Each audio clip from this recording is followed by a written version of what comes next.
다들 반갑습니다. 저는 50대에 접어들게 된 주부입니다. 제가 하고 싶은 이야기는 돈이면 뭐든 다 되는 거라고, 돈만 있으면 대한민국에서 사는 게 어렵지 않을 거라고 생각했던 인간들에게 보란 듯이 복수를 해줄 수 있었던 사이다 마시는 사연이기도 합니다. 시간이 해결해준다는 이야기는 사람을 잊을 때나 쓰는 말이더라고요. 저는 제 손으로 피해 복수를 할 수 있었습니다. 저와 비슷한 일을 겪으시는 분들이 있을지 모르겠지만 제 이야기가 누군가에게는 용기를 줄 수 있고 누군가에게는 희망이 될 수 있는 이야기이길 바라면서 사연을 지금부터 소개해 보도록 하겠습니다. 저는 항상 아버지의 회사에서 일을 하면서 자부심을 느끼게 되었어요. 정말 언제인지 기억도 나지 않는 어릴 때부터 아버지께서 회사를 운영하시는 모습을 보면서 자라왔고 그 회사는 어릴 적 저의 놀이터이기도 했어요. 항상 아버지의 사무실에 찾아가 아버지의 일을 하시는 모습을 보면서 나도 언젠가는 저렇게 멋있는 위치에 올라가 일을 할 수 있었으면 좋겠다. 아랫사람들에게 존경받는 사회인이 되고 싶다 하는 생각을 해왔던 것 같아요. 아버지께서는 어린 저를 데리고 다니시며 일을 보셨고 저는 자연스럽게 아버지 회사에 대한 겉모습들을 익힐 수 있게 되었습니다.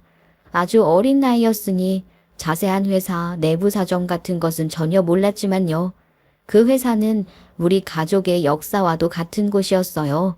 저는 대학에서 경영학을 전공하게 되었고 졸업을 한 뒤 자연스럽게 아버지의 회사에서 일을 시작하게 되었습니다. 회사는 다양한 사업 부문을 가지고 있었고 저는 마케팅팀에서 일하게 되었어요. 처음에는 작은 일부터 시작했지만 점차 중요한 프로젝트를 맡으며 저의 역량을 발휘할 기회를 얻었지요. 처음에는 낙하산이라고 많은 프로젝트에서 제외당하기도 했지만 저는 제 능력을 믿고 좌절하지 않고 꿋꿋하게 일을 했습니다. 처음 프로젝트에 참여하게 되었을 땐 너무 기뻐서 눈물까지 날 정도였어요. 회사에서의 생활은 바쁘고 도전적이었지만 저는 그 속에서 나름의 보람을 느꼈습니다. 무엇보다도 아버지와 함께 일하며 아버지께서 이루어낸 성과를 직접 목격하는 것은 큰 자부심이기도 했었어요. 우리 회사는 업계에서 존경받는 위치에 있었고 저는 그런 회사에서 일하는 것이 자랑스러웠거든요. 그래봐야 직원 몇 명 없는 중소기업 아니냐 하실지 모르겠지만 저에게는 대기업이나 다름없는 그런 회사였습니다. 어느 날 회사의 한 프로젝트로 인해 다른 회사와의 협업이 필요하게 되었어요. 그 회사는 우리와 비슷한 업종에 종사하고 있었고 우리는 공동 프로젝트를 통해 시너지를 발휘할 수 있을 것이라는 기대를 가지고 있었거든요. 그 프로젝트를 통해 저는 처음으로 남편을 만나게 되었습니다. 남편은 협업을 진행하는 회사의 영업팀에서 일하고 있었어요. 남편은 뛰어난 것은 아니었지만 그래도 나름 훈훈하다는 외모와 함께 전문적인 태도로 저를 매료시키기 시작했어요. 물론 제 눈에 안경이라고 남들이 봤을 때도 훈훈한지는 모르겠지만 저에게는 훈남이나 다름없었습니다. 아무튼 처음에는 그저 업무적인 관계였지만 우리 두 사람은 점차 개인적인 이야기를 나누게 되었어요. 다른 회사였지만 프로젝트로 인해서 같은 팀 동료보다 남편을 더 많이 만나야 할 때도 있었거든요. 남편이 가진 열정과 책임감, 그리고 유머 감각은 저에게 큰 인상을 주게 되었죠. 프로젝트가 진행되는 동안 우리 두 사람은 종종 만나게 되었고 그럴 때마다 서로에 대한 호감이 커져가기 시작했어요. 처음에는 커피를 마시며 업무 이야기를 나누던 것이 점차 개인적인 이야기로 확장되었거든요. 저 혼자만 관심을 가지는 게 아니라 남편도 저와 같은 마음으로 보였어요. 자꾸만 저에게 어떻게 살아왔는지, 살면서 어떤 순간이 제일 기뻤는지 사사로운 것들에 대한 질문을 하더라고요. 저는 직감적으로 이 사람이 나에게 지대한 관심이 있구나 하는 것을 느꼈죠. 그러니 저도 자꾸만 남편에게 그의 삶과 꿈, 그리고 가족에 대한 이야기를 듣고 싶어졌어요. 저는 남편에게 점점 더 끌리게 되었다는 것을 부정할 수가 없었어요. 우리는 자연스럽게 연애를 시작하게 되었습니다. 누가 등을 떠민 것도 아닌데 서로 스파크가 튀었다고나 할까요? 정말 그때는 운명이 따로 없다는 생각을 하게 되었죠. 연애를 시작한 지 1년쯤 되었을 때 우리는 결혼을 결심하게 되었어요. 나이도 어느 정도 차 있었고 슬슬 저희 집에서는 결혼에 대한 이야기가 나오기 시작했거든요. 저도 남편이랑 함께하는 시간이 너무나도 행복하고 좋아서 결혼을 하고 싶다는 생각을 하게 되었고요. 회사에서 매번 프로젝트가 성공적일 수는 없지 않겠어요? 제가 책임을 지고 있는 프로젝트 하나가 망쳐지게 되면서 제가 무척이나 힘이 들었던 시기가 있었어요. 그때 저를 제일 많이 위로해 준 게 남편이었습니다. 그는 제가 가장 어려운 시기에 곁에서 저를 지켜주었고 남편의 사랑과 지원은 저에게 큰 힘이 되어 주었어요.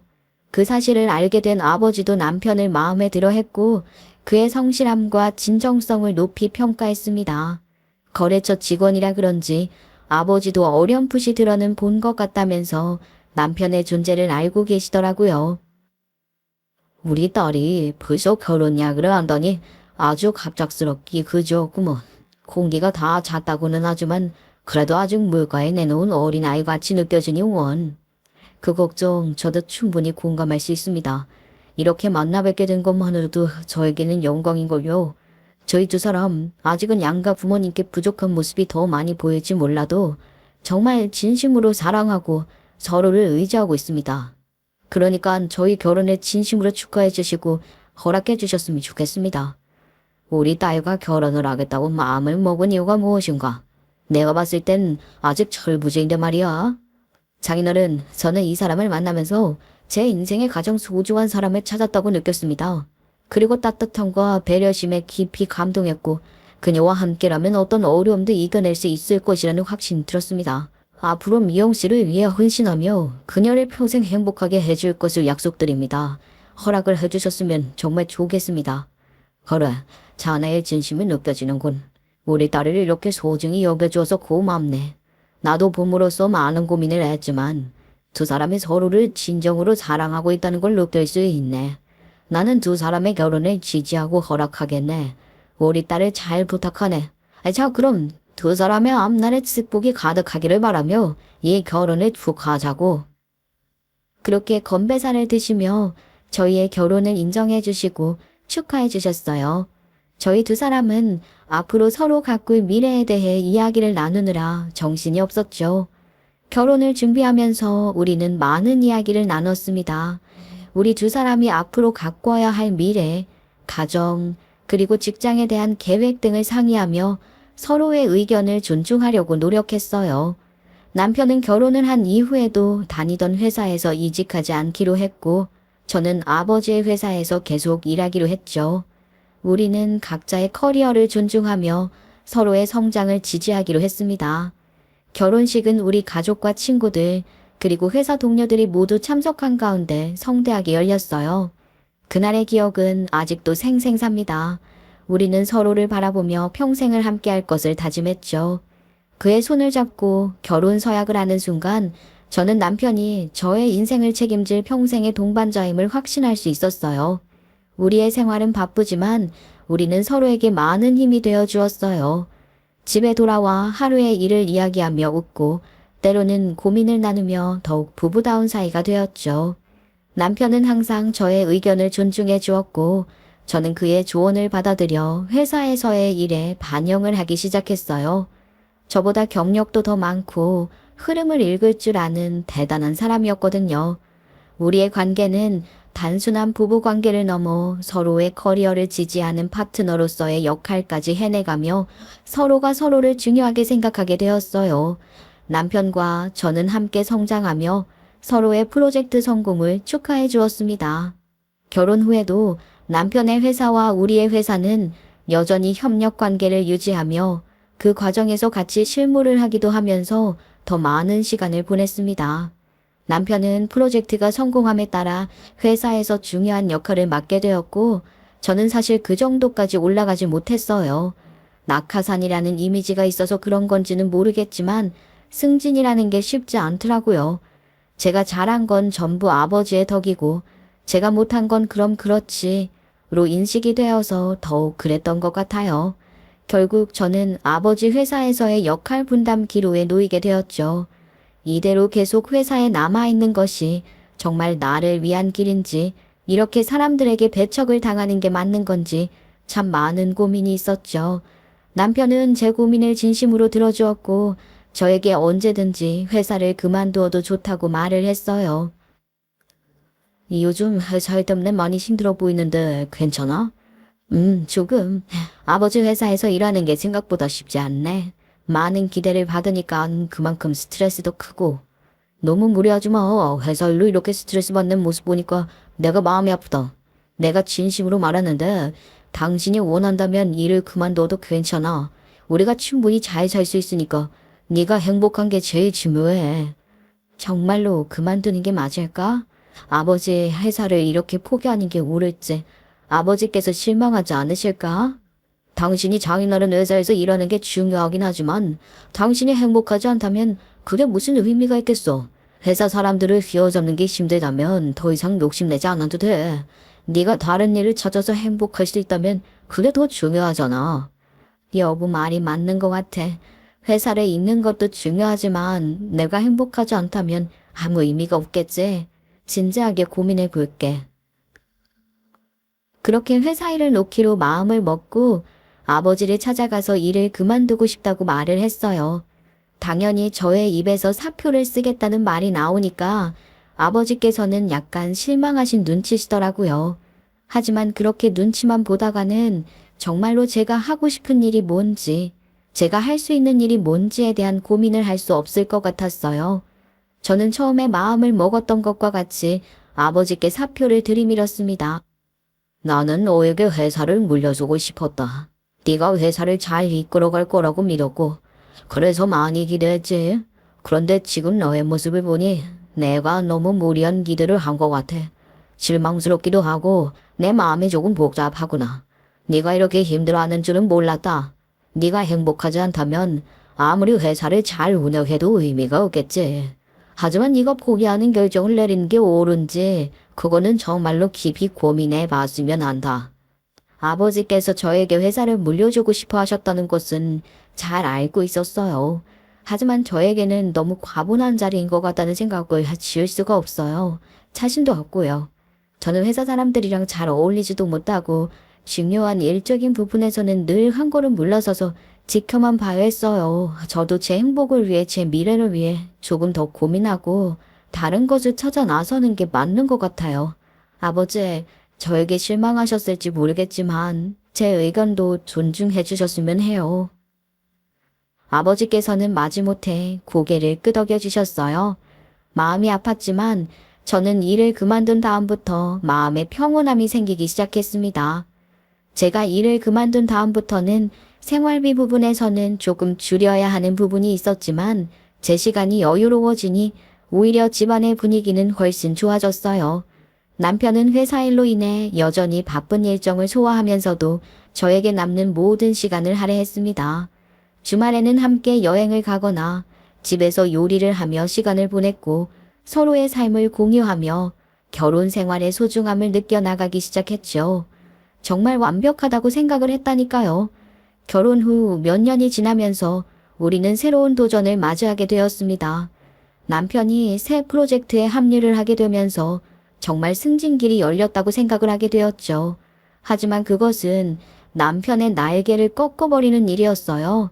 새 프로젝트에 이름만 턱하고 올린 낙하산 임원이 남편의 꿈을 전부 가로채고 말았거든요. 남편은 결국 혼자 열심히 일을 해서 남 좋은 일을 시키고 말았던 거죠. 남편은 정말 모든 것을 갈아 넣을 정도로 열심히 아이디어를 내며 새 프로젝트에 영혼을 쏟아부었는데 모든 것이 망가졌다고 생각한 것인지 의욕을 확 잃고 말았어요. 한 회사에서 일을 한 지도 10년 차가 되었는데 남편에게 완벽하게 애사심을 잃게 만드는 사건이 되었죠. 나 말이야, 회사를 그만두고 싶어. 요즘 너무 힘들어서 말이야. 갑자기 당신이 그렇게 그만두고 싶다고 하면 앞으로 우리는 어떻게 살아갈 수 있겠어. 이직을 하던지 해야지. 나 다른 곳에서 일하고 싶어. 여기는 내가 더 올라갈 수 있는 길이 없는 것 같아. 지금 회사에서는 너무나도 스트레스를 받아. 아야, 조금 더 생각해봤으면 좋겠어. 우리가 이직하면서 생활 패턴도 바뀌고 재정적인 부분도 신경 써야 할 거야. 그런 결정을 당신은 혼자 내리기 전에 제대로 고민해봤으면 좋겠어. 나를 조금만 더 믿어주면 안 돼?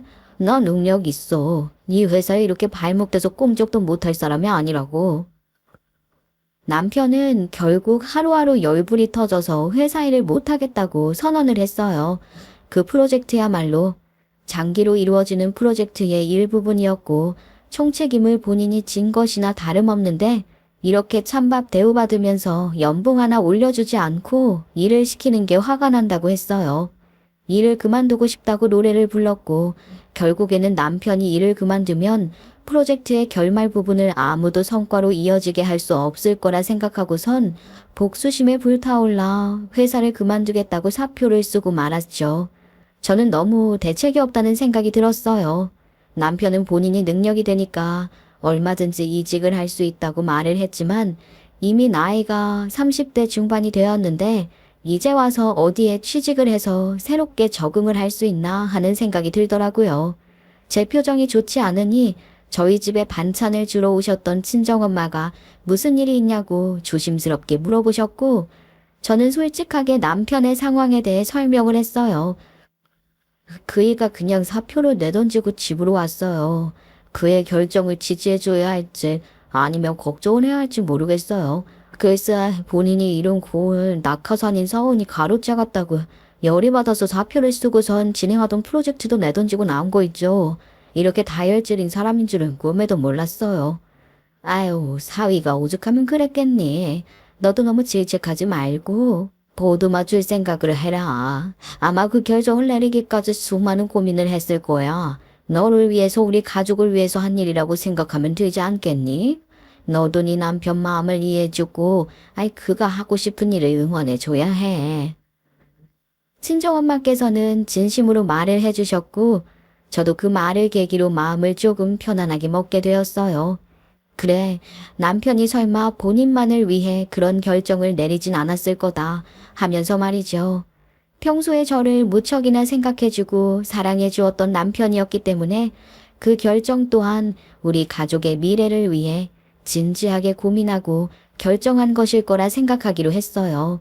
그런데 그날 저녁 저에게 전화를 잘하지 않으시는 아버지께서 저에게 전화를 하시더니 제 고민을 한 방에 날려주시는 결정을 내리셨습니다.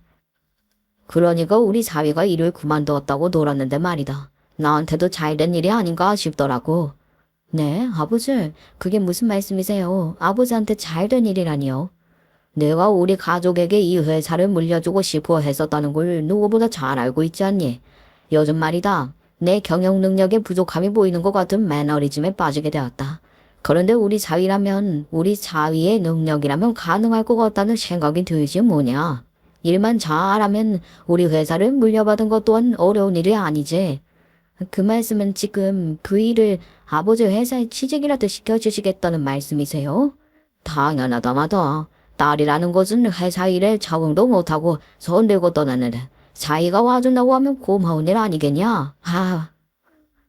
회사를 물려주겠다는 말에 남편도 저도 눈이 반짝였죠. 아버지께서는 늘 회사를 가족에게 물려주고 싶으시다고 말씀을 하셨었고 저에게 한번 해보라고 권유를 해주셔서 회사에 입사를 했었던 것이었지만 저는 결국 낙오를 하고 말았죠. 그때 아버지께서 얼마나 큰 실망을 하셨었는지 모르겠어요. 저에게 조금만 더 버텨봐라 몇 번이나 말을 하셨었지만 사실 저는 그럴 수 있는 여유가 전혀 없는 상태였죠. 결혼을 해서 너무나도 행복했었기 때문에 회사 일보다는 가정 일에 집중을 하고 싶었고 결과적으로 남편이 하는 일을 더욱 응원하고 지지해 줄 수 있게 되었기 때문에 회사를 그만둔 것이 저를 위한 결정이라고 생각을 했지만 아버지 입장에서는 많이 달랐었나 봐요. 저에게 그동안 들었던 남편의 능력을 믿어보시기로 했다면서 남편에게도 이야기를 끝낸 상태라고 하시는 겁니다. 저는 하늘에서 동아줄이 내려온 것 같은 기분이 들었어요. 당장 다음 달부터 뭘 먹고 살아야 하지? 퇴직금을 이렇게 막 써도 되는 건가?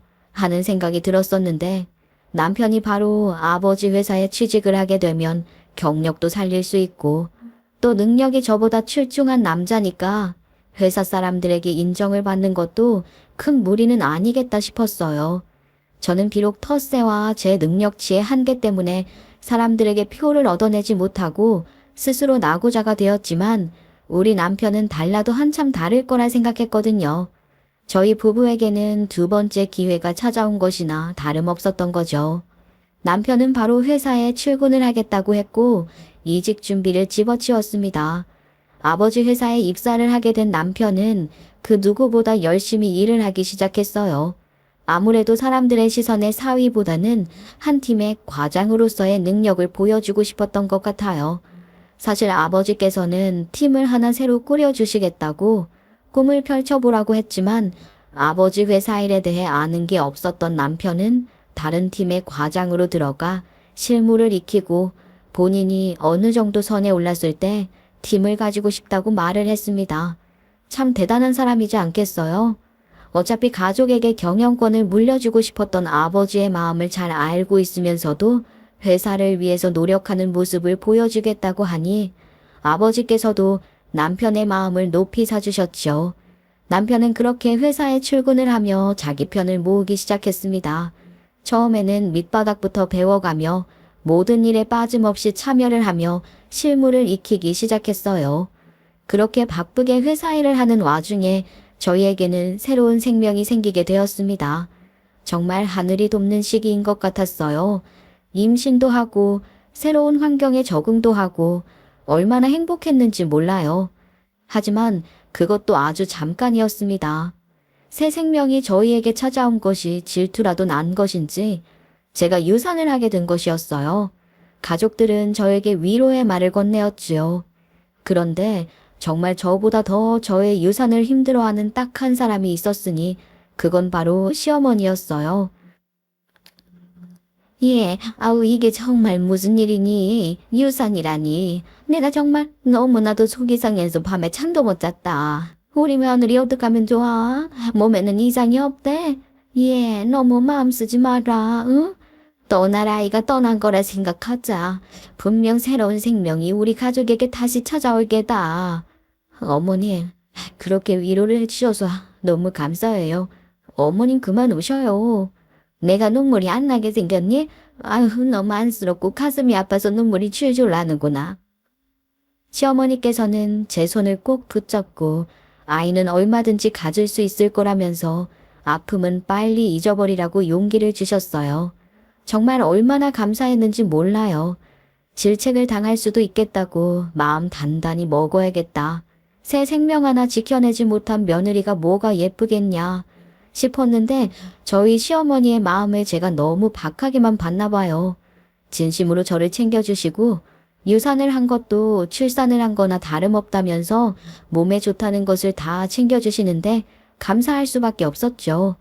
그렇게 저희 부부가 아이를 잃은 아픔을 치유해가는 과정 사이에 아주 큰 사건이 일어나게 되었어요. 저희 아버지께서 현장에서 일을 보시다가 사고를 당하게 된 것입니다. 자재들이 쌓여있는 창고에서 일어난 사고였어요. 관리자와 노동자들이 자재를 잘 쌓아놨어야 하는데 귀찮아서 대충 쌓아두었던 것이 결국에 무너지게 되면서 아버지를 깔아뭉갰고 머리를 크게 다치면서 의식을 잃게 되신 것이었어요. 사고에 대한 소식을 접하고 나서 정말 정신없이 병원으로 달려갔던 것 같아요.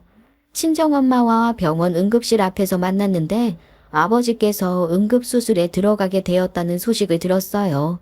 저는 그렇게 큰 수술은 처음 접해보는 거라 8시간이 넘는 수술이 진행되는 동안 정말 손을 덜덜 떨며 아무것도 못했었던 것 같아요. 이럴 줄 알았으면 교회라도 열심히 다녀볼 걸 기도를 얼마나 했었는지 모르겠어요. 두서없이 우리 아버지 좀 살려달라. 우리 아버지 좀 의식을 되찾게 해달라.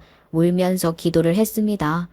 남편도 현장을 수습하고 병원으로 달려왔는데 여전히 수술 중이라는 불빛은 꺼지지 않았어요.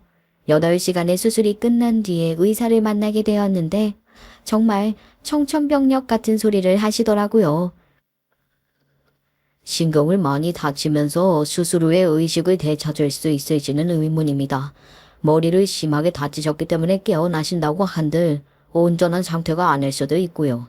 예전엔 의식을 회복하는 게 제일 중요한 일입니다만 아직 머리가 많이 부어있는 상태라서 한동안은 약으로 치료를 하며 회복을 할 수 있는 상태가 될 때까지 지켜볼 예정입니다. 그러니까 병원에서 하는 말은 아버지의 의식을 일부러 재워놓는다는 뜻이었어요. 나이가 꽤 있으신 상태였고 아버지께서 당장 의식을 회복한다고 해서 침대 밖으로 걸어 나오실 수 있는 상태도 아니라고 했어요. 후유증이 어떻게 나타날지 전혀 예상을 할 수 없다면서 마음의 각오를 해야 한다고 말을 하셨고요. 저와 친정엄마는 이 현실을 믿을 수가 없었어요. 하지만 그나마 이성적인 남편은 아버지도 아버지지만 회사 일을 걱정하더라고요. 당장 아버지의 결제 없이는 무엇도 할 수 없는 회사였기 때문에 이루어지고 있는 모든 장기 프로젝트들이 멈춰버릴 위험에 놓여 있었어요. 남편은 결단을 내려야 하는 시기라고 친정엄마를 설득했고 아버지가 가지고 계신 주식이 있었기 때문에 친정엄마가 대리인으로서 남편이 경영을 할 수 있는 권한을 주시기로 했어요. 이거야말로 가족 사업이기 때문에 가능한 일이었죠. 저는 솔직히 걱정이 많이 되었어요. 제가 일을 할 때만 해도 회사 사람들이 낙하산이다. 어차피 딸이 물려받겠지 하는 생각으로 저를 배척해내고 제가 하는 일에 딴지를 걸기도 했었기 때문에 남편이 그 수모를 당하면서 일을 잘 해낼 수 있을지 걱정이 많이 되었죠. 하지만 그것은 정말 저에게 한정되어 있었던 인식이었나 봐요. 제가 여자라서 더 마음에 안 들었던 것일지도 모르고 제가 사람을 잘 다룰 줄 몰라서 그랬던 것일지도 모르겠죠. 남편은 경영인으로서의 자리를 정말 6개월 만에 완벽하게 해내기 시작했습니다. 사람들은 하나같이 남편 주변에 몰려서 남편이 하는 일에 경청을 하고 남편이 하자는 일에 반대를 하지 않았어요. 물론 우리 남편의 능력이 대단한 부분도 한몫했겠지만요. 그렇게 회사는 비어있는 사장의 자리를 남편이 채우면서 다시 굴러가기 시작했어요. 물론 시행착오가 없었던 것은 아니었죠. 하지만 6개월 만에 다시 안정을 찾은 회사는 다른 거래처들과 협업을 하면서 아버지께서 운영을 하셨던 것보다 훨씬 더 빠르게 발전을 해나가기 시작했어요. 사람들은 남편이 하는 일에 순순히 따라주었죠. 하지만 이상한 곳에서 복병이 있었으니 그건 바로 시어머니셨어요. 남편이 빠른 성과를 이루는 게 기분이 좋으셨던 건지 뭔지 저에게 엄청나게 생색을 내셨거든요. 아이, 우리 아들이 아니었으면 회사가 망했어도 칭칭 망했겠다. 이 정도면 우리 아들이 경영권이라도 가지고 와야 하는 거 아니니? 어차피 사돈 어른이 깨어난다 한들 후유증이 있어서 제대로 실무도 못 보시는 거 아니겠냐고. 병원에서도 뭐 가망 없다는 식으로 말을 했다고 하더구먼. 무슨 소리를 하시는 거예요? 어머님, 저희 아버지 강인한 분이셔요. 꼭 일어나실 거예요. 그런 말씀하지 마세요. 일어나면 뭐 하시니? 회사 일은 못 하실 텐데. 아유, 그러지 말고 네가 가서 이야기 좀 잘해봐라. 우리 아들이 열심히 성과냈는데 사돈 어른 일어났다고 자리 빼앗기면 되겠어? 네 남편이 잘 되어야 너도 성공하는 거 아니겠니? 우리 아들이 아니었으면 회사 안 굴러갔다. 몇 년 사이에 바뀌는 게 회사 일인데 우리 아들이 대표자로서 실무를 봐야지. 아직 아버지 투병 중이세요. 그건 나중에 상의해도 충분하고요. 나중에 욕심나서 내놔라 하면 어떻게 하니? 아이, 물론 나도 사돈이 빨리 깨나기를 바라고 있지만 이대로 영영 못 일어날 수도 있는 거 아니니? 이제는 빠르게 변화를 맞아갈 수 있는 젊은 세대로 교체되어야 한다. 우리 아들이 물려받으면 딱이야. 저는 그런 시어머니의 말에 무슨 대꾸를 해야 할지 모르겠더라고요. 한참 고민하다 친정엄마께 이야기를 했더니 친정엄마도 어느 정도는 동의를 하시더라고요. 남편이 회사의 경영권을 가지게 되면서 수익이 더 많이 창출되기 시작했거든요. 아버지께서는 여전히 눈을 감은 채로 묵묵히 침상에 누워 계셨고 남편은 그런 아버지와는 정반대로 회사에서 날아오르기 시작했어요. 회사는 이전에는 받지 못했던 중소기업상도 받게 되었고 영업이익으로 직원들이 더 많은 보너스를 가져갈 수 있게 되었죠. 남편은 주식의 값이 오를 때마다 직원들에게 사기를 북돋아 주어야 한다면서 주식을 소량씩 나눠주기도 하고 본인이 투자를 하면서 이익을 확대시키기 시작했습니다. 저는 그런 남편이 너무나도 존경스러웠어요. 아이를 가지겠다고 결심했던 그 집착들은 서서히 사그라들었죠. 그렇게 남편이 회사를 오롯이 운영하게 된 지 2년 차가 되었을 때 제 인생을 뒤흔들 일이 벌어지게 되었습니다. 남편이 운영한 일에 최대의 영업 실적을 나에게 되었을 때 시댁에서 축하를 하자는 의미에서 다 같이 식사를 하자고 했어요. 남편에게는 여동생이 있었는데 여동생 부부는 제주도에서 렌터카 사업을 하고 있어서 여름 휴가철에 제주도에 가거나 아니면 여동생네가 휴가를 내고 육지로 오지 않는 이상 얼굴을 볼 수가 없었는데 그때는 휴가철이 아님에도 불구하고 육지에 올라와 있더라고요. 저는 너무 오랜만에 보는 반가운 얼굴이라서 인사를 했죠. 그런데 시큰둥하게 반응을 하더라고요. 평소에 서로 필요한 것들을 택배로 교환하면서 잘 지내고 있었는데 마치 저에게는 관심도 없다는 듯한 태도를 보이는 게 이상하다 싶었죠. 그런데 그 의미를 알게 되었습니다. 오늘 이렇게 보자고 한 것은 별일 아니다. 우리 딸이 렌터카 사업을 접고 육지로 다시 올라오게 되어서 기념하자고 이렇게 모인 거야. 너네 사업은 완벽하게 정리하고 온 거지? 아니 그럼 사업은 다른 회사 넘기고 왔어. 제주도 요즘 관광객들이 팍 죽어서 렌터카 사업해서 돈도 못 벌어. 다시 한번 사람들이 몰려와 뭘 하든 말든 하지. 그럼 앞으로 뭐 하시려고요? 육지로 취직이라도 된 거예요? 아니 우리 오빠가 회사를 돈 많다서 운영을 하고 있는데 뭐가 문제야? 우리 남편이 다음 주부터 출근하기로 했어. 그래도 가족이라고 챙겨주는 건 오빠밖에 없다니까. 아, 나랑 상의도 없이? 아무리 그래도 그렇지. 누구를 새로 뽑을 땐 말을 해줘야 하는 거 아니야? 어머, 언니, 오빠가 일하는 거에 그렇게 일일이 참견을 해요? 언니는 그냥 내조만 하면 되지. 오빠가 하는 일에 꼬투리 잡아서 잘 될 게 하나 없을 것 같은데요. 물론 회사 일에 대해서 지금 제가 아는 게 많이 부족할지는 모르겠지만 낙하산으로 가족들이 자꾸 회사 일에 참견을 하는 건 별로 좋은 모양새는 아니잖아요. 언니도 오빠네 회사에서 일하지 않았었어요? 언니야말로 제대로 된 낙하산이었으니까 눈치가 보여서 그러는 건가? 우리 남편 장사수완 좋아요. 오빠도 그런 거 다 하니까 취직을 시켜줬겠죠. 우리 오빠가 뭐 가족이라고 무조건 오케이 하진 않았을 거 아니에요? 오빠네 회사라고 말을 하면 좀 그렇죠. 저희 아버지가 읽어놓으신 회사인데 얘는 그저 그런 회사를 지금까지 올려둔 게 누구인데 그래. 우리 아들 회사나 다름없지. 경영권도 우리 아들이 가지고 있잖니. 물론 그렇게 하지만 그래도 저희 아버지께서 만든 회사를 이 회사라고 칭하니까 제가 좀 어색해서요. 경영권을 누가 가지고 있느냐에 따라 누구 회사인지가 결정되는 거 아니겠어?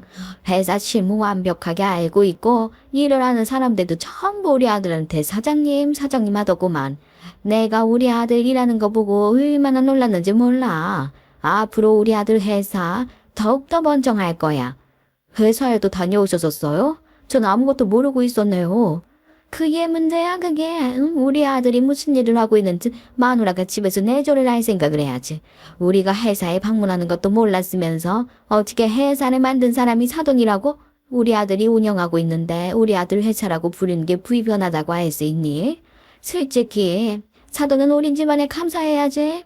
그렇게 쓰러져서 남에게 넘어갈 뻔한 회사를 우리 아들이 딱 잡고 열심히 성과내고 있으니까 사돈이 운영하실 때보다 훨씬 더 잘 나가고 있잖니.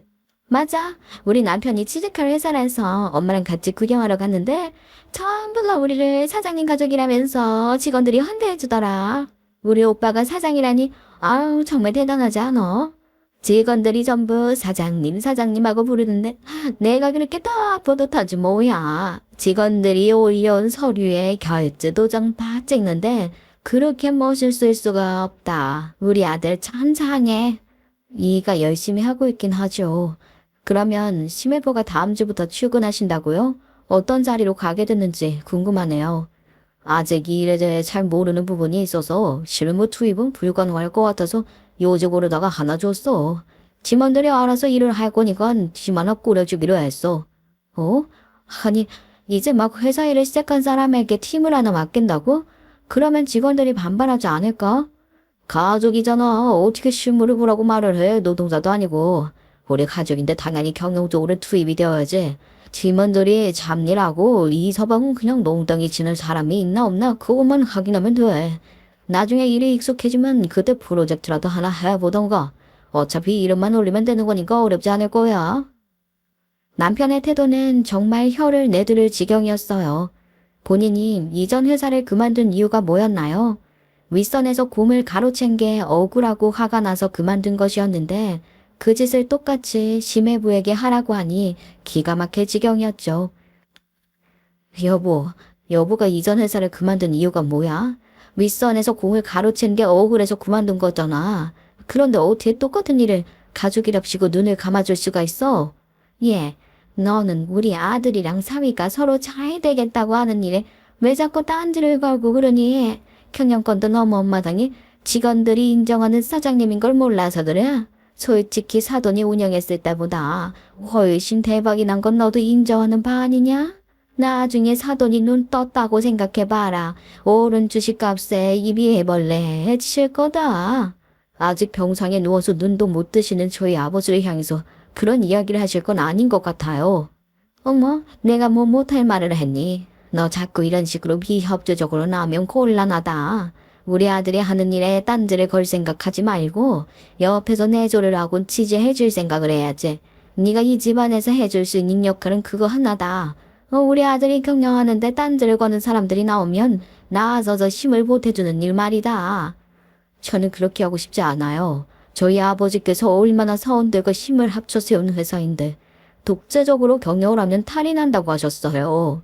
그래서 지금 탈이 났니? 누가 들으면 우리 아들이 아주 그냥 사람들에게 다 무시하고 자기 할 말만 하는 사람인 줄 알겠네. 그러면 직원들이 우리 아들을 따르기라도 하겠어? 어머님, 저는 이 회사에 애정이 있어요. 어릴 때부터 항상 꿈꿔왔던 일이기도 했어요. 일부러 경영학과를 졸업하기도 했고요. 아버지의 일하시는 모습을 보면서 어릴 때부터 계속해서 생각해왔던 것이었어요. 근데 지금은 아무짝에도 쓸모가 없잖니? 한번 유선을 한 이후에 애도 생기지 않고 네가 며느리로서 아내로서 하는 일이 뭐니? 마음에 영 안 들어서 원.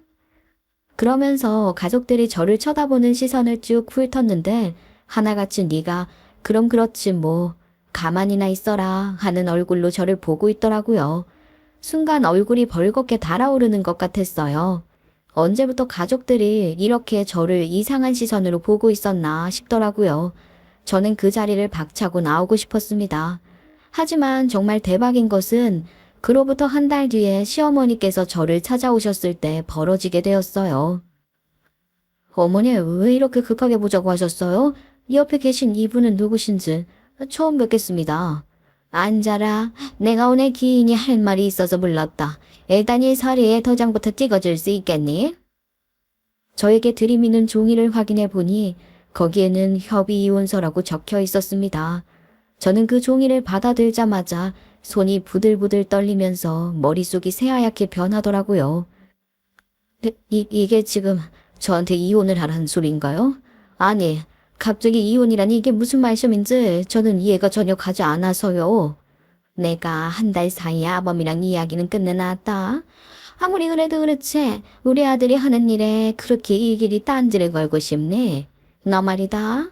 회사 임원들 찾아가서 가족 경영이라고 해도 아닌 건 아니라고 말을 해야 한다고 했다면서 어떻게 마누라가 되어서 우리 아들이 사위 좀 취직시키겠다는데 그렇게 딴지를 걸 수가 있니? 내가 너 하는 행동이 아주 기가 막혀서 꼴도 보기 싫더라. 그래도 어떡하니? 이혼시키려면 얼굴을 봐야 하는데. 한 달 사이에 아범이랑 이야기를 끝냈다는 말이 지금 남편이랑 저랑 이혼에 대한 이야기를 마무리 지었다는 뜻인가요? 아이고, 한 번에 말을 하면 알아들어야지 뭐 이렇게 여러 번 물어보고 그래. 그래, 우리 아들이랑 이야기 끝냈으니까 도장 찍으라 이 말이야. 회사는 우리가 알아서 잘 경영해보마. 아니 어차피 우리 아들이 맡아서 하고 있는데 그 문제 될 게 뭐가 있냐 싶겠지만 말이다. 그럼 옆에 계신 이분은 누구시길래 여기까지 데려와서 이런 이야기를 하는 걸 보게 하시는지? 뭐 변호사라도 되세요? 아, 엄마나. 아이고 인사를 안 시켜줬구나. 내가 아주 유명한 중매쟁이한테서 소개받은 새 며느리다. 우리 아들이 하는 일에 기가 막히게 내조를 할 수 있다고 하더구나. 너와는 달리 아주 대단한 사람이야. 조리사 자격증도 있고 영양사로 일을 했어서 우리 아들이 일 하면서 균형적인 식사를 하게 해줄 수 있는 새 며느리다 이거야. 집안일도 어쩜 그리 꼼꼼하게 잘하는지. 새 며느리라고요? 지금 저와 혼인 중인 이워 중에 새 며느리를 알아보셨다고요? 남자다 말이다. 여자 없이 어떻게 하루를 버틸 수 있겠니? 우리 아들 밥해 먹는 것도 할 줄 모를 텐데 당연히 너랑 이혼하자마자 세 살이면 차려야지. 정말 기가 막혀서 무슨 말을 해야 할지 모르겠네요. 저 몰래 그이랑 이혼 이야기를 다 한 것도 모자라 그 짧은 사이에 새 며느리까지 구하셨다고요? 두 번 말하게 하지 마라. 이혼하고 우리 아들이 정말 제대로 된 경영할 수 있도록 물러서라. 아이도 못 가지고 있는 마당에 무슨 결혼 생활을 유지하겠다고. 새 며느리는 말이다. 너보다 5살이나 어려. 아직 팔팔하다고. 애도 셋 이상 낳기로 했다. 그 말을 듣는데 정말 배꼽을 잡고 싶을 만큼 웃음이 나더라고요. 어떻게 이런 식으로 뒤통수를 칠 수 있는 건지 온몸이 부들부들 떨리면서도 이상하게 생각은 차분해지더라고요. 네, 2장 쓰갈게요. 이런 식으로 저에게 남은 미련까지 없애주시니 감사할 수밖에 없네요. 오히려 제가 감사해야 할 일이 아닌가 싶어요. 2장이 지금 없는데 사인으로 해도 되나요? 뭐든 상관없지. 이렇게 바로 찍어준다고 할 줄은 몰랐는데 너도 참 대단하다. 아무튼 우리야 고맙지. 회사 경영 잘하면서 우리 아들 새 장가 갈 수 있는 기회까지 주어서 고맙다. 내가 이 은혜는 잊지 않으마. 아니요, 앞으로는 마주할 일 없게 싹 다 잊어주셨으면 좋겠습니다. 그렇게 말을 하고 저는 인사도 하지 않고 그 자리를 빠져나왔습니다. 그리고는 바로 아버지의 병원으로 찾아갔어요.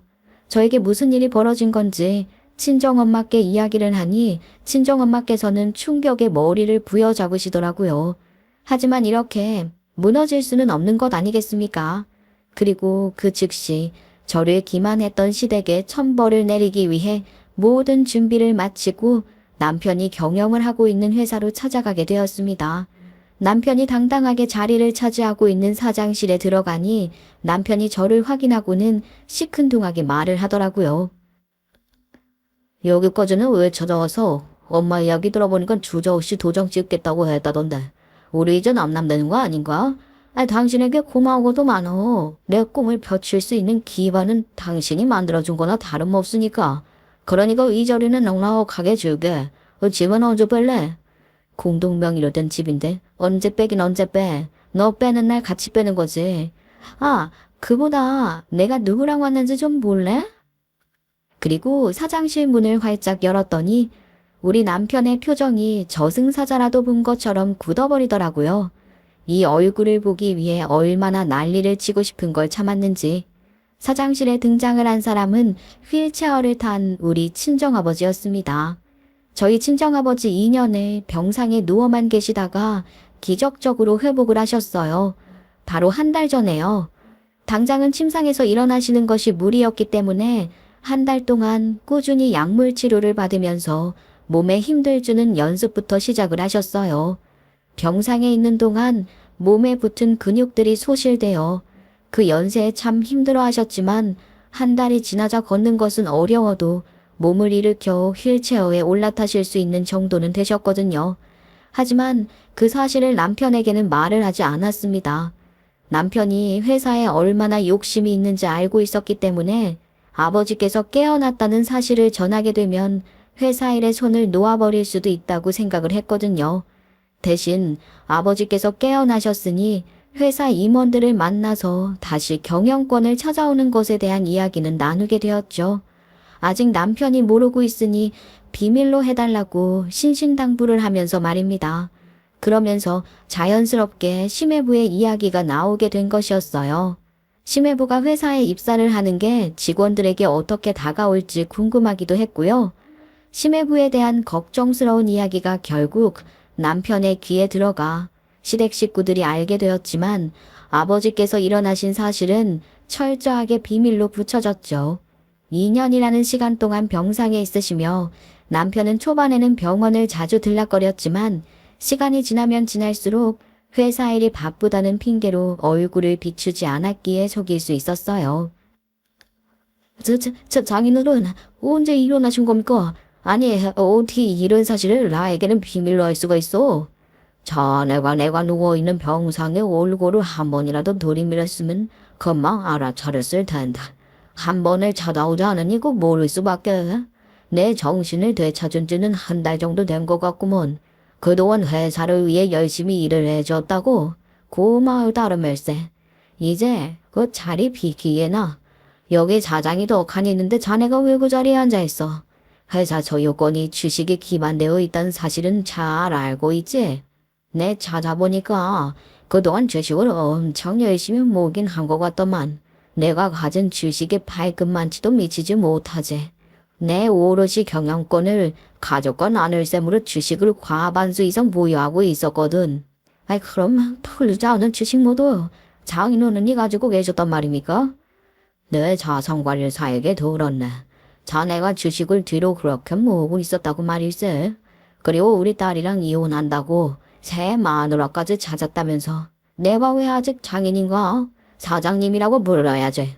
내가 다수의 주식을 소유하고 있기에 법적으로 내 회사임은 변함이 없네. 자네는 해고야. 해고요? 누구 마음대로 해고입니까? 제가 왜 해고를 당해야 합니까? 이건 부당합니다. 노동청에 신고를 당해도 싸다고요. 어디 한번 갑질 회사로 소문나고 싶습니까? 내가 터무니없이 자네를 해고하겠나? 자네가 모은 그 주식 아주 불법 자금이 대단하던데. 우리 회사 영업이익 일부를 빼돌려 자네 가족들과 나눴다는 사실도 알고 있네. 이중장부를 만들 거면 아무도 모르게 혼자 만들었어야지. 자네가 믿었던 그 회계팀 직원이 말이야. 내가 아주 오랜 버체의 아들이야. 예보라 자네를 돕는 척 하면서 증거를 모으고 있었다고. 거기다가 자네 매부를 회사에 취직까지 시켰다면서. 취업 정탁에다가 회사 사원들에게 나눠준 주식을 싼 값에 팔라고 협박까지 했다고 하던데. 이래도 내가 갑질을 하는 건가?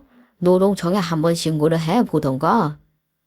그 말에 남편의 얼굴은 하얗게 질렸습니다. 본인이 뒤에서 몰래 저지른 일을 아버지께서 모두 알고 있을 거란 생각을 전혀 못했기 때문이었겠죠. 아버지께서는 호통을 치시지도 않았습니다. 아주 논리적으로 남편의 뼈를 팍팍 때리셨죠. 장인어른 잘못했습니다. 제가 눈이 멀었었나 봅니다. 제가 정말로 잠깐 미쳤었나 봅니다. 사장 자리에 올랐다고 착각을 해서 가족에게 주어서는 안 되는 큰 죄를 지었습니다. 제가 잘못 생각했습니다.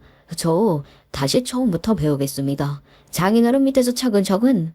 자네에게는 더 이상 그럴 기회가 없네. 내가 이미 자네를 내치기로 결정하고 우리 딸에게 준 상처를 평생 기억하며 살 텐데 어째 자네를 내가 다시 받아주고 용서하겠나? 그럴 마음 없네. 잘못했습니다.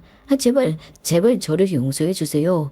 제가 이 회사에서 이른 업적을 생각해 보세요. 장인어른이 계시지 않는 동안 엄청난 성적을 이뤄냈습니다. 꼭 그만큼 징거한 것도 많지 않은가?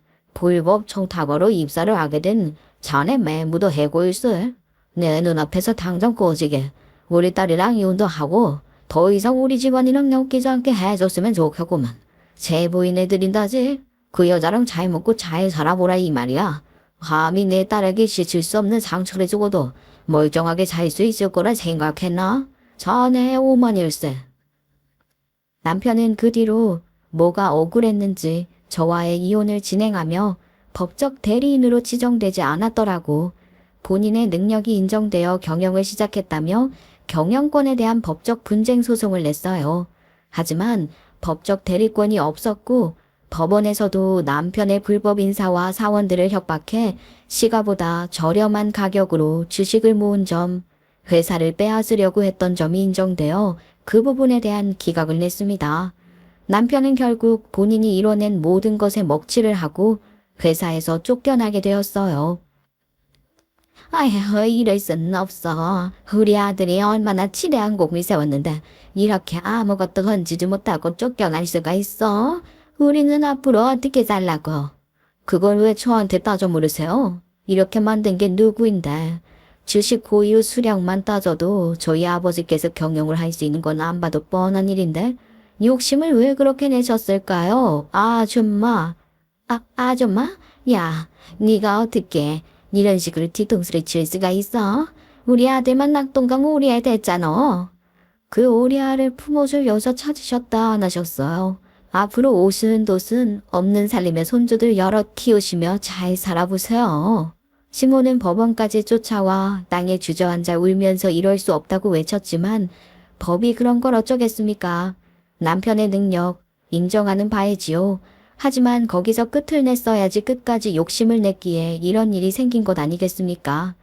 욕심이라는 것은 때때로 우리에게 더 많은 것을 추구하게 만들지만 그로 인해서 우리는 중요한 것을 잃어버릴 수도 있다는 사실을 잊지 말아야 한다고 생각합니다.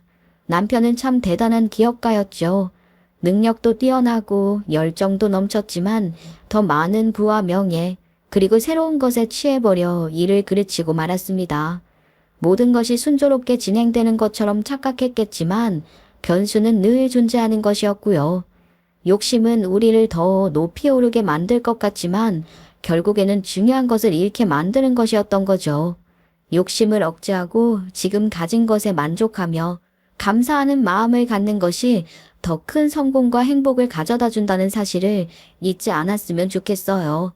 구독자 여러분도 과한 욕심을 버리고 지금 내 옆에 있는 게 무엇인지 정말 소중한 게 무엇인지 깨닫는 경험이 되었길 바라며 제 사연을 마치겠습니다. 감사합니다.